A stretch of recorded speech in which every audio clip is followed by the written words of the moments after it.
ইরানের বিরুদ্ধে ইসরায়েল ও যুক্তরাষ্ট্রের চলমান যুদ্ধ দিনের পর দিন ভয়াবহ আকার ধারণ করছে।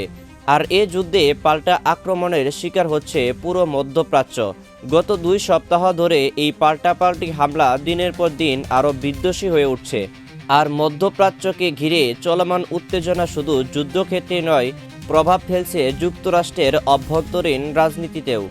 সাম্প্রতিক এক জনমত জরিপে দেখা গেছে, সম্ভাব্য যুদ্ধ ও তার পরিণতি নিয়ে মার্কিন নাগরিকদের মধ্যে স্পষ্ট বিভাজন ও উদ্বেগ তৈরি হয়েছে।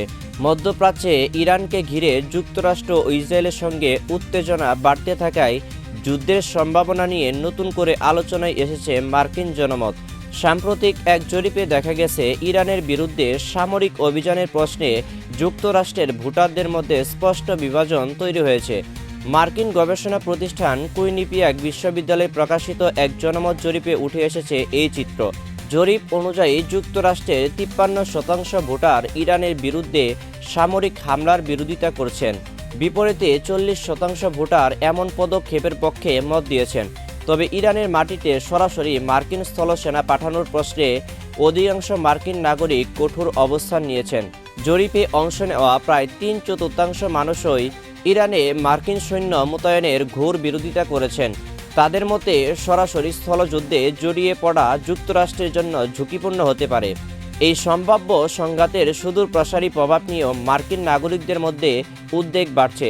তাদের আশঙ্কা, ইরানের সঙ্গে পূর্ণমাত্রায় যুদ্ধ শুরু হলে যুক্তরাষ্ট্রের অভ্যন্তরে সন্ত্রাসী হামলার ঝুঁকি বেড়ে যেতে পারে।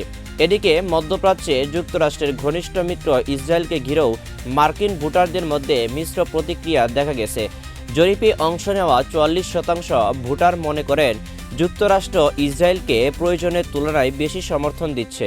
একই সংখ্যক অর্থাৎ আরও 44% ভোটার মনে করেন ইসরায়েলকে দেওয়া বর্তমান সমর্থন যথাযথ ও ভারসাম্যপূর্ণ। বিশ্লেষকদের মতে এই জরিপের ফলাফল ইঙ্গিত দিচ্ছে যে ইরান ও মধ্যপ্রাচ্য নীতি নিয়ে মার্কিন সমাজের মতবিভাজন ক্রমে স্পষ্ট হয়ে উঠেছে। আপনারা দেখছেন নিউজ বাংলা 20। দেখা হচ্ছে পরবর্তী কোনো নতুন আপডেট ভিডিও নিয়ে।